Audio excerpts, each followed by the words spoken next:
welcome, everybody. It is Sunday night, and we are here with a special Sunday night edition of the Captain's Quarters. And for this special edition, we have gone up above the border of the United States, and we are bringing in our guest via our Zoom chat here from the streets of Malton via Mississauga, Ontario. She is a graduate of Battle Arts Pro out of, I believe, the Toronto area. We will get into all that, but everybody, please welcome Amy Crimson to the show. Amy, welcome. What's up, Crimson Squad? Honestly, I'm so happy that you guys actually want me to be on this podcast. So I'm glad to be here. Yes, Um, I'm glad that we finally got us. Now, for everybody in the chat and anybody listening and watching later on, Amy reached out to us a while ago while we were kind of in the midst of doing a hell of a lot of stuff. Schedules just didn't line up, and Amy hit us back up, so we had to bring her in. We had to have Christopher, correct me if I'm wrong, you can write it in the chat or just say it to us, but Amy is our second Canadian wrestler on our show, correct? That is, Christopher gave me the correct. So Amy, welcome as being the number two, not the number two, but the second Canadian on our show, so thank you. you're welcome. It's always a pleasure. Like I noticed that like a lot of people when I do podcasts on like from who are American, they're like, "You're so polite and you're so nice." I guess it's just like a Canadian thing. So Totally a basically, Canadian thing, yes. Totally a Canadian thing. I love Canada. The "Oh Canada," the national anthem is my favorite national anthem. My family hates it whenever it comes on because I literally belt it out at the top of my lungs singing it. I'm a little crazy for "Oh Canada." I love it. well, you gotta love Canada. We have a beautiful atmosphere. We have beautiful scenery. Everything. We got Tim Hortons, so Tim Hortons is awesome. The Yes. Tim everything, and we have double doubles. So Whoa, wait. Okay. Explain this double doubles thing. okay, so a coffee. So we have regular coffee. So I think you guys have Dunkin' Donuts, and I think you guys have Starbucks. Yep. But Tim Hortons, we have a double double. So it means either two cream, two sugar, or two milk, two sugar. So that's like kind of like our thing. Like, oh, hey, I'm gonna get, and then we have triple triple. So then we have three milk, three cream, three sugar. So when you say, oh, when you have a buddy and you're like, oh, I'm going to Tim Hortons. Okay, get me a double double, and we just like, okay, or I give me a like triple. it. Yeah. I like it. A long time ago, a bunch of us, Christopher, one of them, we actually went to Montreal, and I don't know what happened to the Tim Hortons in Montreal, but they did not understand our coffee order, and I think we got like all black coffees. I'm not sure what happened, but it was a very interesting time. But whenever I get back to Canada, I would like to have a regular coffee from Tim Hortons. So we usually say regular. So regular Okay, means one sugar or one gotcha. cream. Yes. So that's Okay, the Canadian lingo. If you guys ever okay. want to. Everybody, remember that lingo if you get to Canada and you want to get a coffee. Okay, so we start off way at the beginning. We'll get into the whole wrestling stuff as we progress through here. But first off, we like to know what was a young Amy Crimson like growing up in Canada. You really want the answer to that? We totally want the answer to that. I was, I would have to ask my mom because like half this I don't remember, but I could say I was a sassy kid. I didn't get into trouble as much, but I was very a sassy, confident kid. Mostly would like basically play a lot of sports, and just like basically I was like very close with my brother because my brother's 2 years younger than me, so we'd just be like wrestling and like basically I was like more like a tomboy kind of thing. Like not really your average girly girl, just Okay. wrestling, video games, sports, like that kind of thing. All the things we love to talk about here on the podcast. So sports wise, not including wrestling, what were you playing while you were growing up? Soccer. I played a lot of soccer. Like a lot of I love playing soccer, and I was usually one of the girls that would basically all the guys would be playing soccer and I'd just be playing. and like I just loved it. I played on my soccer team, I think, for elementary, and then all of high school I was on the soccer team and basketball as well and volleyball. So I was very like athletic. So that wasn't an issue. Like I always like to play sports. So I always like to Gotcha. keep busy with athletics. So soccer was the number one that you would choose. Yeah, What position were you in soccer? forward. Okay. I played defense and I was Mm. absolutely terrible when I played soccer. I out of all the sports I ever played, I hated soccer just because I had to run around so much, and I was a bigger kid and I hated running around. Like I love the speed because like I'm very fast. So because I'm only 5 feet, like I guess I have the short little legs, so I could run really fast. And my coaches would always be like, "Oh, you have to be left forward. Go, go, go, go!" And like you're so fast, use your speed. So I was always athletic. So I always tried to use my speed, and like I would always like to do like 3 pointers with basketball. Those are my techniques. I like that. I'm really good. So I'm Steph Curry with the shot. So Nice. Now, was there ever a point in time where you thought about going into soccer as you no. got older, like into university and things like that? Um, no. So like for wrestling, it's always everything I always wanted to be. So when I started watching wrestling at 8 years old, I don't know what happened, but it just clicked and I was like, this is what I want to do for the rest of my life, like wrestling. So like an 8-year-old kid looking at it and being like, this is what I want to do, like that's all I ever wanted to do. I like in high school I was like, okay, maybe like I can do like hairdressing, and then one day I did a bad haircut and I was like, yeah, no, that's not for me. I graduated high school and then Santino Marella, aka Anthony Corelli, Battle Arts Academy. He already had the school open, and at the time I was only 19. I'm 23 now. Um, so I basically went there at the time, didn't know how to do a roll to save my life, didn't know how to do cartwheels, was athletic, but I wasn't gymnastic athletic, Gymnastic athlete. Yep, yep. and basically made a fool out of myself. But Toy was Yuki when he was like a trainer at the time before he went back to Japan.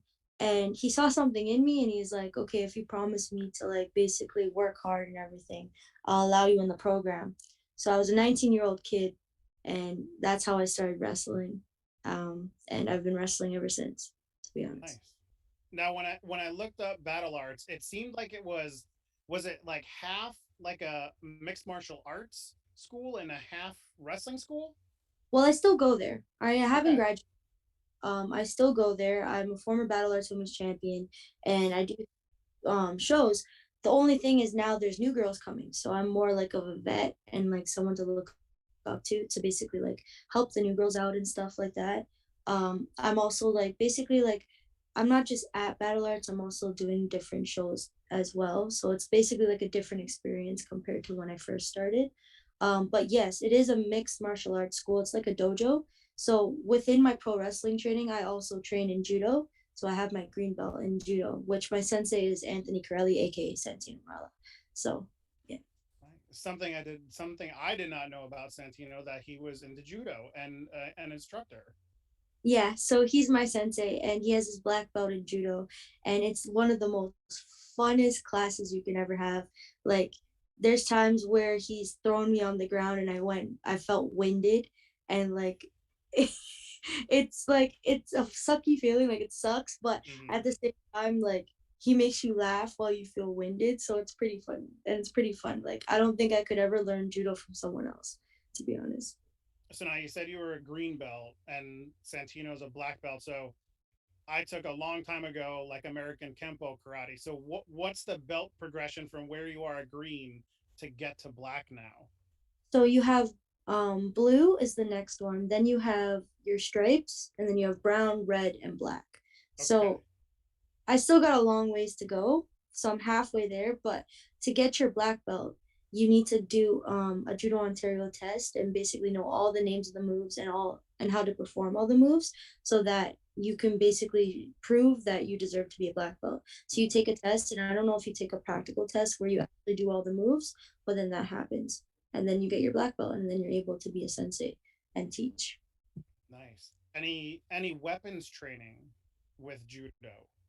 I'm not 100% sure, but I'm pretty sure there is because technically when you're a black belt, you're considered a natural weapon of your own because like you can like literally kill somebody if they don't know how to protect themselves. So I believe so. I'm not too sure. I'm not 100% sure, so don't quote me on that. Okay. Now, I know this is a question about Santino, but since he is a black belt, do you know if his hands and feet are like registered as lethal weapons?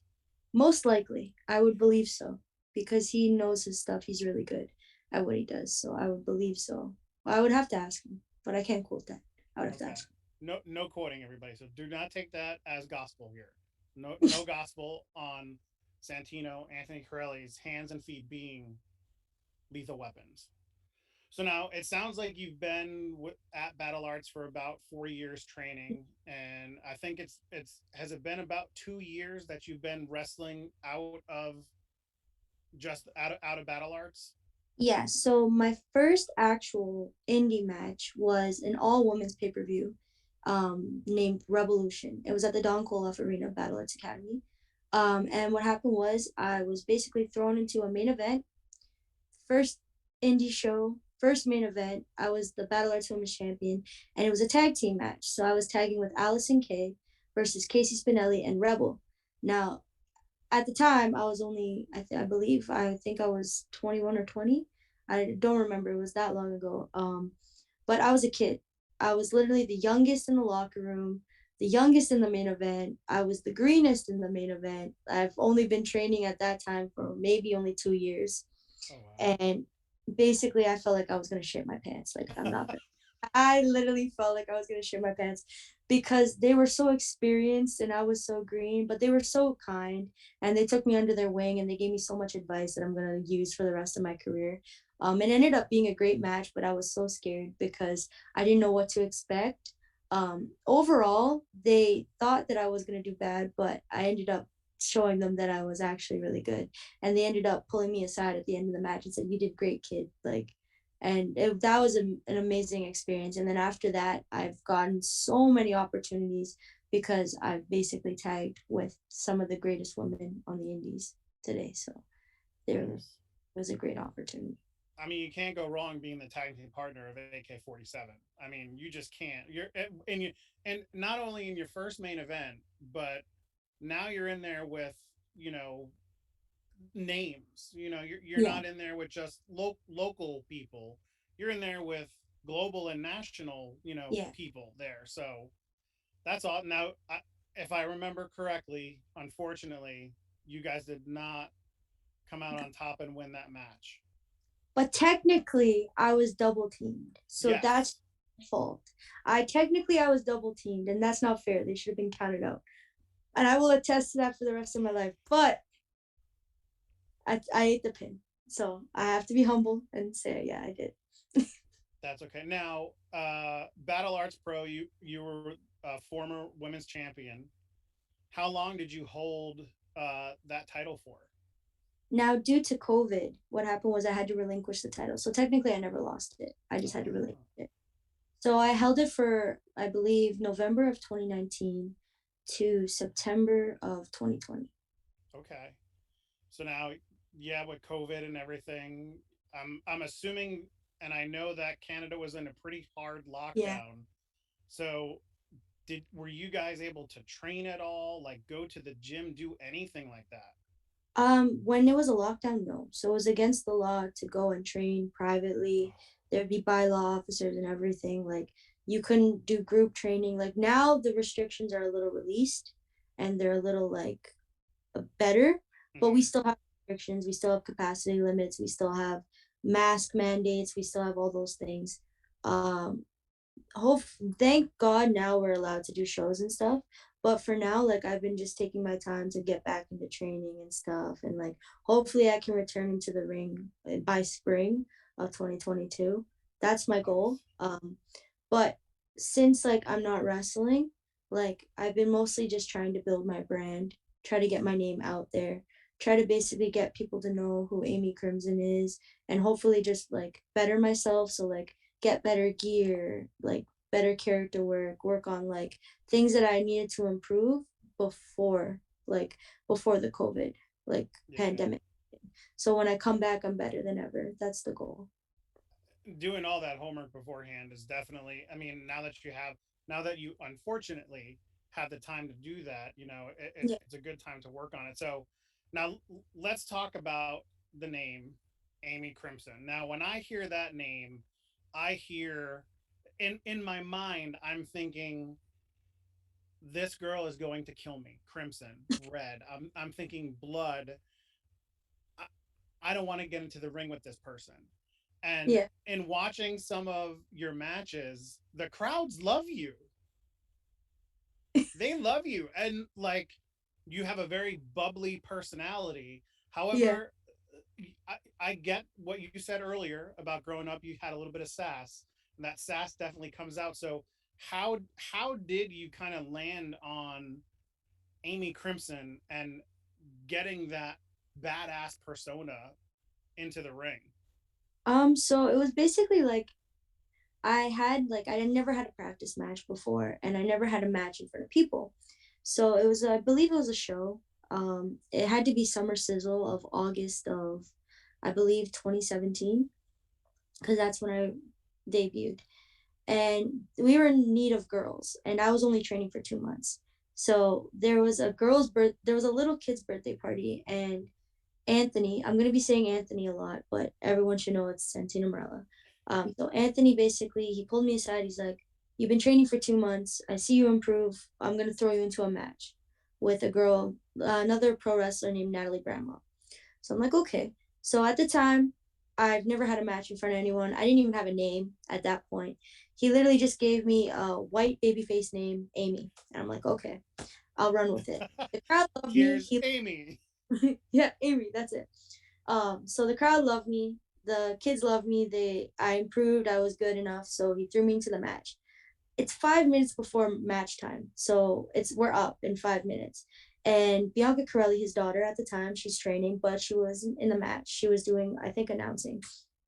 And she comes into the locker room. She's like, "Cassandra, like you need a last name. You can't just have Amy." And I'm like, "Oh my God, I don't know what to say. Like, I don't even have a name. Like, I just was given this name." And then she's like, "I was putting on Crimson lipstick." And she was like, "Oh, Amy Crimson." And I'm like, "That works." So then I went with Amy Crimson, but it took me a while to find the persona and the character that I am now, like the person that I am now in the ring. There was so many characters that I had. I was just a straight baby face like persona, didn't work. I tried being a psycho character, that didn't work. It was just, I don't even understand why. It was just nothing. And then Anthony heard me during practice, and he heard me talking in slang. And like he said that I had some weird type of accent and I was like kind of gangster. And I was like, I mean, I did grow up in Malton, which, if anyone knows, if they're from Canada or if they're from Mississauga or Toronto, there's always some type of slang. So Mm. when you grow up in Toronto, there's a type of slang that it's like a Canadian slang that we use, that we talk with each other. So my coach, Anthony, he never heard that before, and he thought that I was unique, and he thought that was like cool. And he's like, "You know what? Talk like that. You're gangster. You're going to be from the streets of Malton." And I looked at him and I started laughing. I was like, "That's so stupid. Like, who would actually believe it?" And then I come out the next time we have a show, and I basically change my gear. I start wearing a bandana. I start wearing a basketball jersey, or I start wearing a baseball jersey and a cap and stuff. And then people started actually like liking my character because it was more like me. It wasn't, Hmm. I wasn't pretending. So like my character's not just a random character. It's me amped up to 10,000. So what happened was is like I go onto the ring, and then I started hearing Amy chants. And before I never got that. So I was basically like a nobody. And then my character evolved, and then I started being more of like incorporated into the women's, like the important women's matches. And then eventually I was put into the title picture, and I won the title as Amy Crimson, the one I am today. So it's literally like if I didn't have that character, I feel like I wouldn't be who I am today, kind of Hmm. thing. So the evolution of Amy Crimson has been crazy, but I like how I am now because I don't think I'm gonna change. That character development is so important. I mean, you see it Yeah, in all the main promotions that if you have a good character, people are going to connect with you through wherever, however they're watching you, whether it be live or through TV. So now you said you're planning to come back in the spring of next year, 2022. Does Battle Arts have any plans of having some sort of women's tournament so that you can get your belt back?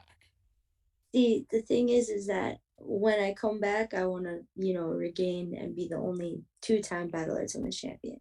But my only thing is like I just don't want to stay in Battle Arts for my whole career. Like I love Battle Arts. That's gonna be my home. That's always my home. But when I come back, I want to venture out as well. I want to travel. I want to do bookings in the States. I want to go do bookings in Japan, Europe. I want to go and do more around Canada kind of thing. So I just don't want to stay stuck and comfortable in one spot. I want to venture out.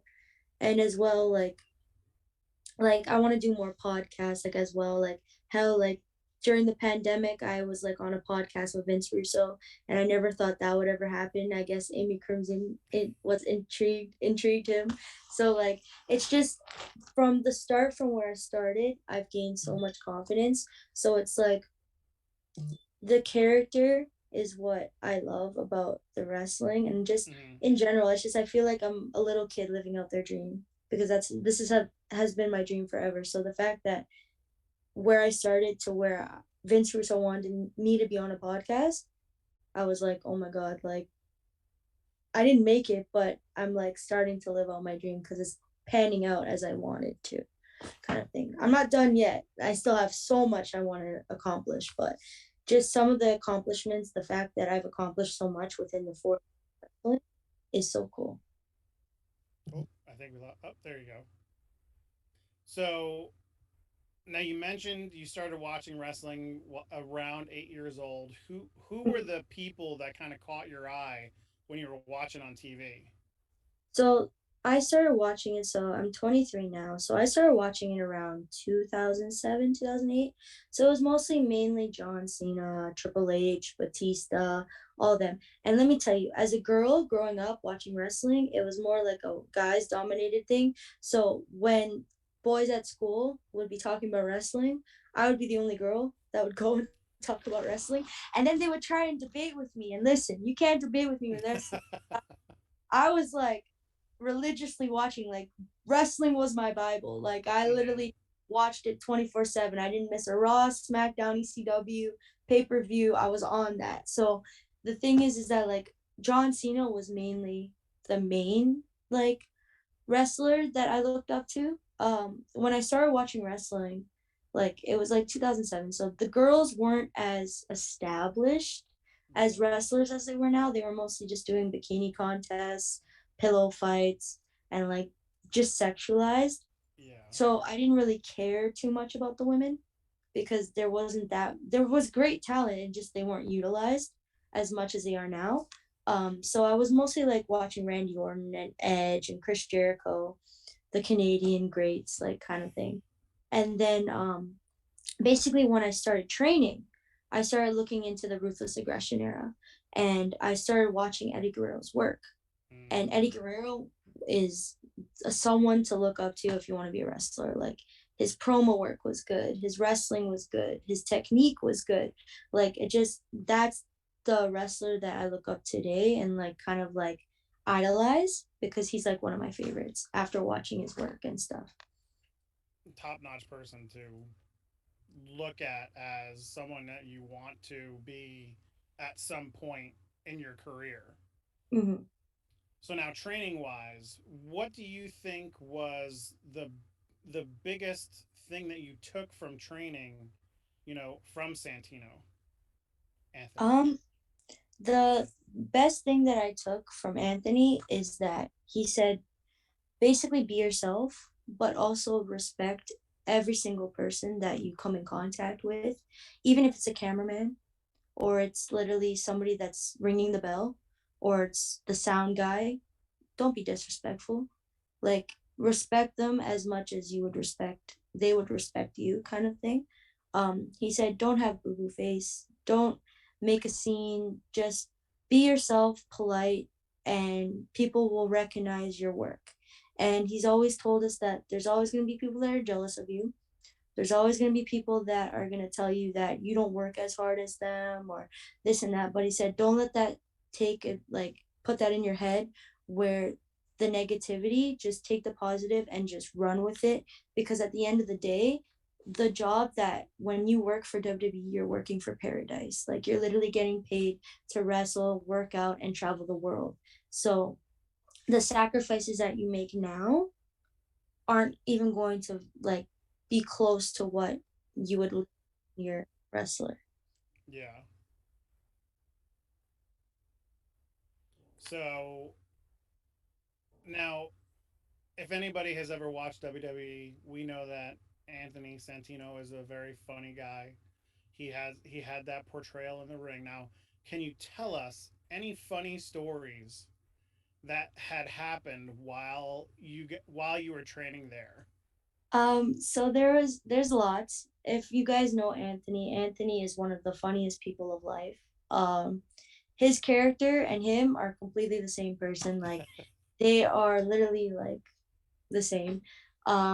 He always would make us do his special Santino walk. So whoever we'd be literally in a line, literally doing the Santino walk, all of us trying to tag each other. So he'd literally make us do that, or he'll make us do some weird ass characters, or like he made us do some. It's a funny environment. And it's great. Like, it's awesome. Nice. And now, how much is he always there, or is he only there sometimes? Kind of deal. Do you have other He's trainers always there? Like, he's always there. Like, even when he was busy, he always makes time for us. Like, he is like one of the a good coach. Like, Hmm. he will basically tell you if you have potential, and he'll literally push you to your limits. And he literally sees potential in everyone, and he wants the best, and he teaches us the best. He teaches us the best ring psychology. He not only the ring psychology, but he makes us into like basically professionals. And he tells us that you have to dress to impress, and everything you do is based on wrestling. So basically, don't make it into a personal thing. It's like, once you're a wrestler, you're public, and anything you do can sabotage what you do in the future. So it's Hmm. basically, he looks out for us, make sure that we're not getting ourselves into trouble or causing heat for ourselves, kind of thing. It sounds like he gives a very broad range of training, not just in the ring, but Yeah, also out of the ring as yeah. well. What do you think was the biggest thing of the non in ring stuff that he has helped you with? So not only like most people would just have him as a coach. Majority of the time of me training at Battle Arts, where I still do, he allowed me to have a job at Battle Arts. Like, I worked the front desk. He is also my sensei, and he was also my wrestling coach. So as well as like being a wrestling coach, he makes you comfortable with like being able to like trust everyone at Battle Arts, and it's like basically like a family oriented place.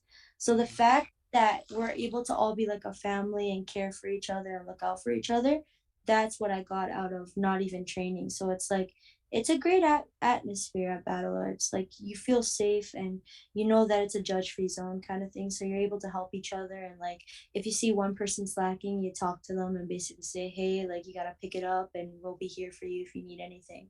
So it's like it's a great learning space. And I wouldn't ask Nice. their coach, to be honest. That's awesome. And learning from somebody that has been there is has got to be a huge, you know, kind of check mark, not just for the trainees, but also for the school itself. Mhm. So now I know at least one match I watched was yourself against his daughter Bianca. And I think there was some out of ring interference. It was pretty much a no contest. Is there a rivalry there between the two of you? Yes, there was a huge rivalry. Then COVID basically made it so that we couldn't face each other. And then eventually I relinquished the title because I couldn't even face for it. Bianca Crowley ended up winning the title, but then she had to relinquish it because she ended up going to the States. So, plot twist, once I save up and get some bookings in the States, we could possibly continue our rivalry. Nice. Now, we're gonna kind of forecast. We're gonna go a couple of years into the future. Where do you want to be? Where are we gonna see Amy Crimson 3, 4, 5 years from where you are now? Hopefully, I'm signed to a major company. That's the goal. I don't care what company I'm signed to, as long as I'm making a living and I'm getting paid to wrestle. Like where I'm comfortable at living, that would be a goal. Even if it's in Japan or Europe or the States, like even if it's in Impact or AEW, AEW or mostly WWE is the goal. Like, so Okay. hopefully I would get signed in the next 5 years because at that rate, I think I would be 28 at that point. So hopefully my career could pick off. I know I'm young. Um, but I just want to be the best. Like I don't want to be like self-par. I just want to be the best women's wrestler. Like if people were to be like, "Oh, Amy Crimson, yeah, she's like a badass. Like she's awesome. Like you should see her in-ring work. You should see her promo work. Like she's awesome. Like she's one of my favorites." So that's the goal. I just want to be a house known name. Like I want people to be like, "Oh, Amy Crimson, yeah, I know her. She's awesome." Like so that's the goal. I just want to be big and basically be famous and make a living out of this. Nice. Now, of the women that are out there currently, doesn't have to be any specific promotion. Who are the women that you're looking at now? Kind of taking pointers when you're watching their matches. On TV. Through indies or anything like that. So it's Asuka. Asuka is one of the people that I look up to. She was actually trained by Toy, my former trainer that went back to Japan. Oh, Um, the thing is that with her style, it's Japanese strong style, which always interests me. Which means I was trained in Japanese strong style with a mixture of North American like pro wrestling style. So when I basically see her do the Japanese strong style with the submission based, it basically makes me think, okay, like I'm trained in Japanese strong style with a mixture of North American pro wrestling. So that way I can incorporate North American pro wrestling with Japanese strong style and do grappling and technique because I'm mostly a submission based with technique with some judo throws and everything. So the fact that there's a woman out there who's submission based and basically can like put you in like a chokehold at any time, she can jump into a chokehold and you can be there and you can be knocked out by a hold is awesome to me. So she's one of like the people that I look up to, and hopefully one day, fingers crossed, I'll have a match with her. That would be the goal. nice. So that's the dream match there. Yeah. You versus Asuka. Now, where would that dream match take place? You're in the WWE. You're going against her. Where is that match taking place? Hopefully in Toronto. That would be a goal. Hopefully in my hometown. That would be amazing. That would be a dream come true. Whether I win or lose, that would just be a dream come true. If not in my hometown, Madison Square Garden at WrestleMania. That Nice. is everyone's like, if you're a wrestling fan or you're a wrestler, you know how important Madison Square Garden is to wrestling. It's just one of the major like arenas. So it's like to basically be a girl that grew up watching it and only wanting to do wrestling for that end all especially at a WrestleMania, that would Mm. be an amazing match to me. It's the mecca. I mean, I grew up in New York. I've been to the Garden numerous times for a lot of different events.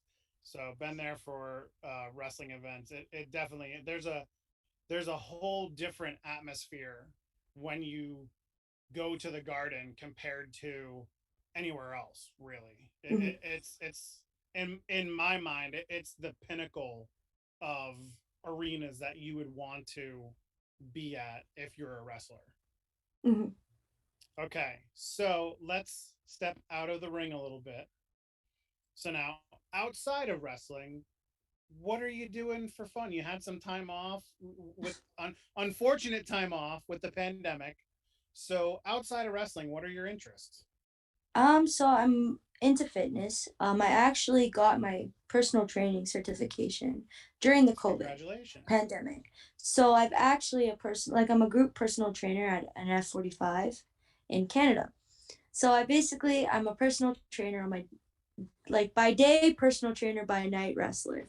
So a lot of people, my clients and stuff, they'll laugh and like because I'm so bubbly and like happy and like they'll think that I would not do wrestling. Like people who meet me, they'll be like they'll think the worst things compared to wrestling. So majority of the clients when they find out, when they go on my Instagram and they check me out, they'll be like, "Oh my god, you're a wrestler. That's so cool." And like they're like, "We never thought you would be a wrestler. You're too bubbly to be a wrestler." And I just start laughing because it's so unexpected. And then when they find out I do judo as well, they're like, "Oh my god, you're such a badass," and this and that. So it's like it's so funny to me because like people don't think that I would ever do this kind of thing. They think Yeah. I would be working with dogs, or they say like I could be a hair Interesting. or a makeup artist or something. They think, "Oh, you're too pretty to be in this industry. You're too smart. You can't be in wrestling." Like, but it's nothing. I can't love anything else other than wrestling. Like the personal training and nutritionist, that's amazing, great money. But it's not something I want to do for the rest of my life. I want to do wrestling. It's Yeah. just a bad plan, just in case something bad happens. Yep. Now you're in the gym. What is on the Amy Crimson playlist? Majority of the music I listen to is if I'm going hard in the gym, it's heavy rock and trap music. You're never gonna see me listen to country. That's no, no. You can't do a full PR with country. There's no way. But majority of it depends on how I'm feeling. Sometimes if I'm feeling okay and I want some motivation, I'll listen to some wrestling theme songs if I feel like it. Majority of it's probably Eddie Guerrero's theme song or Triple H Time to Play the Game. That gets you. I don't care who you are, but once Time to Play the Game, Triple H's theme song comes, you know it's serious. You know I it's time agree. serious. So yeah, I'm basically an open book. Um, so yeah. It's good to be that way. So now you mentioned personal trainer, nutrition. What's your go-to dinner meal? Because we love talking about food on this podcast. Unfortunately, it doesn't sound like you're going to be going out to a lot of fast food places, but if you do, let us know. But what's your favorite meal to have? Tacos. I love tacos. Burritos, tacos. Um, anything that is basically spicy, I love. So I love spicy food. And now, any specific type of meat in the taco? I know there are some people that no, I'm not really a ground beef person, or I have to have chicken, or I have to have shredded beef. Is Do you have one a preference of one over the other? I mean, I like anything. Like food is just in general. I just love food in general. But if I have to go to a go-to, I would have to say chicken. I feel like there's more flavor into it. It absorbs the more flavor, I find. Mm-hmm. I know it's fat to say, but I guess I could tell which one's different. Like you have your beef, which is flavorful, and then you have your chicken, which is even more flavorful, and then you have all the other stuff that is flavorful. So I find Mm-hmm. just everything's delicious, but my go-to is chicken. Nice. Now, this is going to be a stupid question, but I'm going to ask it anyway. Do you have Taco Bells in Canada? Honestly, there's no stupid questions. We have Taco Bell, but it's not as advanced as you guys are. We have Really? Wait, no. hold on, time out. Because Taco Bell has considerably shrunk their menu down over the last year. So I gotta hear if it's like five different things on the menu here in the States, what do you guys have in Canada then? Because you guys have breakfast. We don't have breakfast. Yes. We Okay. don't have the Taco Bell breakfast. We just got the You're missing out. quesadilla and the locos tacos and Whoa, time out. You guys just got the quesadilla? like this is the basic quesadilla. What I'm Yeah. saying is you have the two tortillas with the cheese. That's it. Wait, not even like chicken or steak in it. No. Canada, what the hell are you doing? And Well, the Canada doesn't like Taco Bell is dying in Canada. I'm gonna be honest with you. It's not everyone's go-to because it kind of gives you run belly. But Mm, I, we have a I lot get of, that. I'm going to tell you, we got a lot of Tim Hortons. We got a lot of McDonald's. We got a lot of Wendy's. We finally got Church's chicken Oh, and okay. Jollibees. So, Wait, what? Jolly Jollibees. what? What the heck is Jollibees. that? It's it's a Filipino restaurant. Oh man, I I don't don't have know if you guys have it in the States. I don't have any of those near me in Pennsylvania. I know that. And we finally have a Chick-fil-A in Canada. Oh, there you go. That's a go-to right there.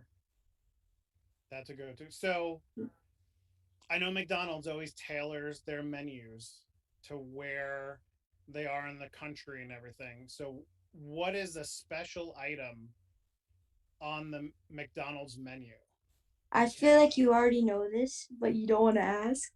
It's poutine. It's poutine. Now Everywhere you go, explain. it doesn't matter where you go, there's always poutine on the menu. So in Canada. So I don't know if the states started incorporating poutine. I don't know. But it's basically cheese curds, fries, and gravy. And it's delicious.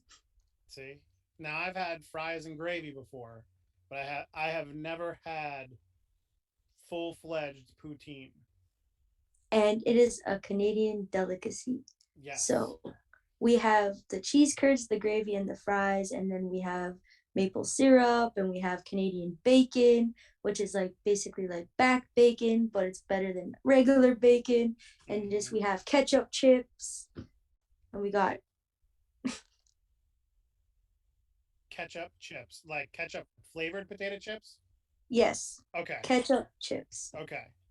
I was gonna say I'm pretty sure Lay's has a version of those of one of the 15 million flavors in the last like 5 years that Lay's has put out into the market and everything. Okay. And we have bagged milk.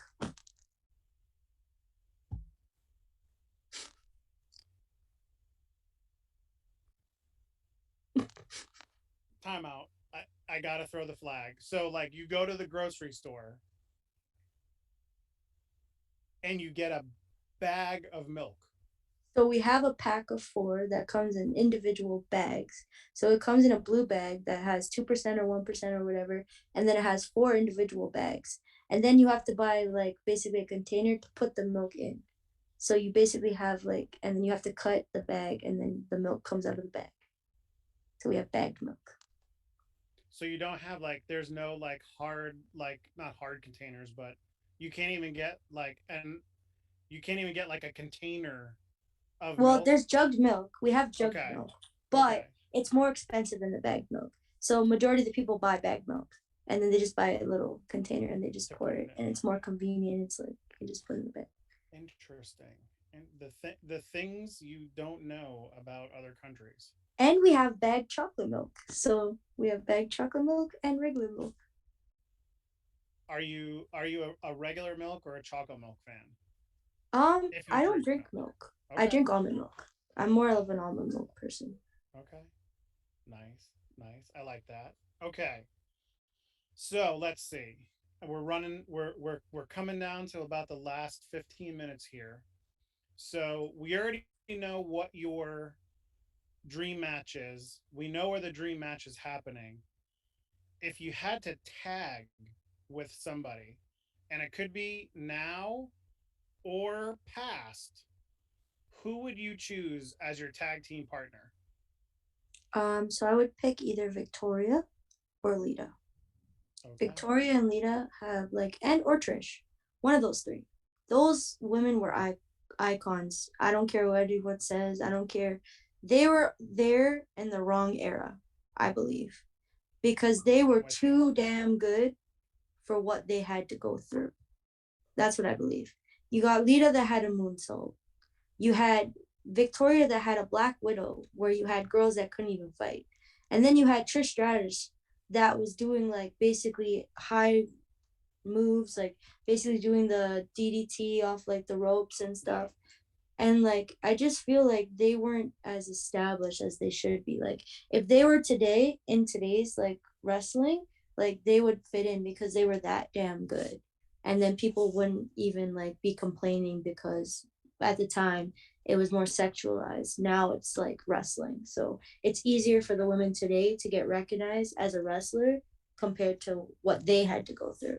So, and I would love to have the advice from them for like basically explaining to me what they had to go through as women in the industry compared to what I have to go to. Because for me, I could feel like it's probably easier for me as a woman compared to them at the time. Yeah. You mentioned now, you have not been to the States yet to wrestle at all, correct? Not yet. Just Canada. That's all. Okay. So now I'm sure you've looked at a number of different promotions around the US. Do you have, and I'm not talking just about like we're not talking mainstream, Yeah. WWE, AEW, we'll throw Impact and NWA in there too.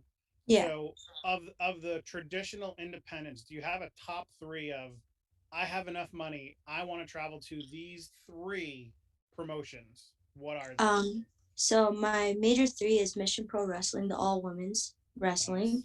in the States, owned by I believe by Thunder Rosa. You That's would a be goal. correct. New Japan Pro Wrestling in Japan. That's a major goal. And basically Marvelous Pro Wrestling in Japan. So the all women's wrestling in Japan. So those are my top three. Those are the ones that I would love to wrestle for. And obviously NWA and Booker T's RCW and OVW as well. There's so many. Like I know I've done my research. There's even I would want to go train at the Nightmare Factory with Cody Rhodes and Mm-hmm. like basically just get my name out there, go to as many promotions as possible. So you mentioned Mission Pro. Early on, when Mission Pro started, we sponsored their first show out of Mm-hmm. the gate. Talked to a lot of the women that were on that first show. I'm sure you probably watched some of their shows. Who Thunder Rosa calls you up? She says, "Amy, I want you over here.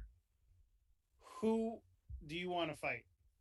Honestly, I know I tagged with Allison K, but I would love to have a singles match with Allison K.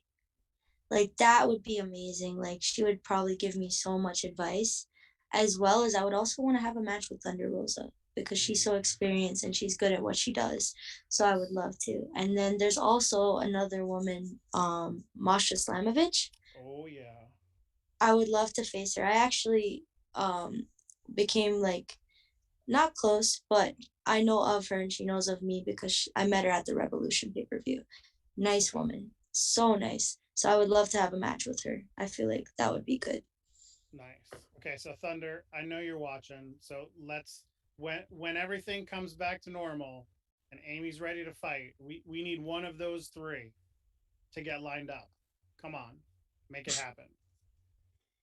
Okay. So, I'm going to throw it back to Christopher. Christopher, do we have any questions from chat for Amy tonight?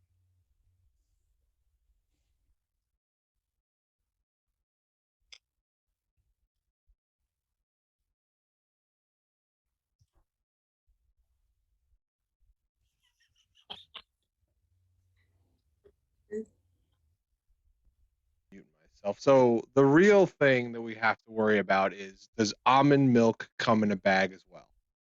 No, it comes in a carton. Okay. All right. That's promising. We're okay. Just hopefully we buy most of our things in a carton. But so early on, Vic was listening in, and he had heard that you were talking about your two of your favorites, John Cena and Batista, and he wanted to know, which one do you think has the better acting chops? Ooh. John Cena, Is there a John Cena movie that you prefer? 12 rounds. I actually like that movie. Or The Marine. The Marine was better. I know The Miz is really good at what he does, but nothing compares to the original. So I'm going to have to say that. Sequels are often not as good as the original. Yeah. All right, and one late comer here in the questions, but do you have any wrestling action figures? Do you collect any? Oh, yes, for sure. I have ones from when I first started wrestling, and sometimes when I see ones that I like I'll just collect them because I'm wrestling mark at heart and will always be one. All right, so what's the prized possession? What is the favorite action figure you currently have? So the current one that I have is probably all my John Cena ones because like I've always been a huge fan of John Cena. And then I also have basically like a spinner title. Like me and my brother have like one that basically plays the music as you press a button, and it's like literally the WWE spinner belt. That's And awesome. basically what happens is when you click it, it plays like all these different wrestling theme songs, and it's kind of cool because back in the day, like it was 2007, so you're gonna hear wrestling theme songs that you haven't heard in a while. So you're gonna have Undertaker, Triple H, MVP, Hornswoggle, and I think John Cena. So it's like it's so cool. That's my number one prized possession for wrestling, and my Eddie Guerrero t-shirts. If anyone were to touch my Eddie Guerrero t-shirts, I think I would actually suplex them. Well, I will stay away from your Eddie Guerrero t-shirts. Thank you for answering those questions, and Chuck, back to you. Okay, so now we talked about action figures.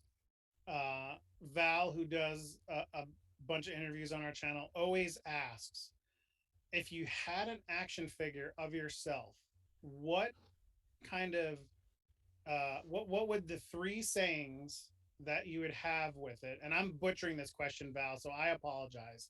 But what are the three sayings that it would have being played for you, and what are the accessories that come with it? Okay, so for the three sayings would be, I'm your average girl, but with a little hood.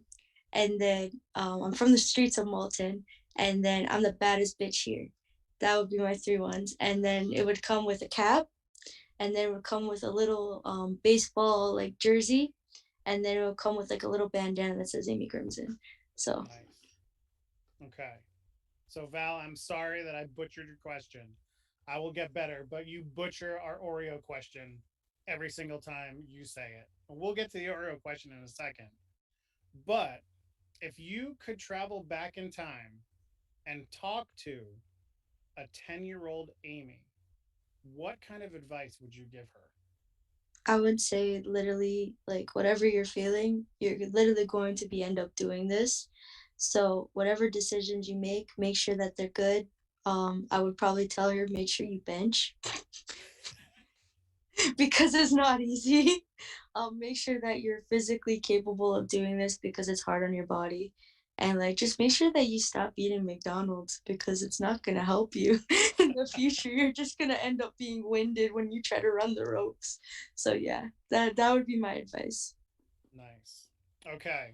Now, last question of the night. And it has to do, like I said, with Oreo cookies.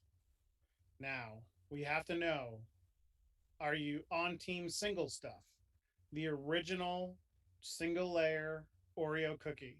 Or are you team double stuff? Now that's a hard question because they're both delicious. That is But true. what I would have to do, because I have my bagged milk and I have so much variety of milk, I need the double stuffed. That is the correct answer. Christopher even got the sounds in the chat working. So we love that the sound is working in the chat. We love it. That is the correct answer, Amy. Thank you for siding with Team Double Stuff. And anyone out there listening or watching, if you're Team Single Stuff, you're wrong. And if you're You will ever get Team suplex. Thins, yes, Amy will come suplex you. And if you're Team Thins, you're a psychopath. That Psychopath. Who likes thin? The more cream, the better. And don't say it because I know somebody's gonna turn that dirty. So don't. don't clip that. Don't clip that. Don't clip that. So, correct answer. The interview from start to finish has been fantastic. The question at the end was the piece de resistance, the cherry on top. So, I'm going to turn it over to you. Please let everybody know where they can find you on social media. So I'm very basic and easy with all my social medias. Majority of my stuff has Amy Crimson XOXO. If you guys want to follow me, so my Instagram, my Twitter, and I have a TikTok. So if you guys want to see more of my goofy side, that's me. I have Amy Crimson XOXO. If you guys want to watch some of my matches, I have it on YouTube. So all you have to do is type up Amy Crimson. I should pop up. So all my other podcasts and all my wrestling matches should pop up. And I have a Facebook page. If anyone uses Facebook still, I don't know. I feel like Facebook is like the new MSN. But Yeah. The new MSN. Hold on, we got about 2 minutes. Please explain that. I feel like it's because nobody uses Facebook. I feel like the only time you use Facebook is to contact with your family and friends. So, but But MSN, like the it's just dying. It's like okay, dying. okay, I gotcha. I'm tracking now. I got it. Okay. So everybody in the chat, please go follow on all the socials. Is there one that you're more on than others? So I'm mostly on my Twitter and my Instagram Okay. and my YouTube. Usually you'll see all the podcasts that I'm on. Recently I haven't been uploading any matches because I haven't really had any. But majority of, if you guys like my charisma or you guys like or think I'm funny, you guys can watch any of my other podcasts. Cool. Everybody, please go check them out. Amy, thank you so much for joining us tonight. It has been an absolute pleasure. Uh, we are going to send the two of us back to the green room, hang out for a second while we finish up. Everybody in the chat, hang out. I believe Christopher and I will be coming back. We're going to do probably some match watch alongs. So hang tight, and we will be back very shortly. Chris, put us on. Be right back.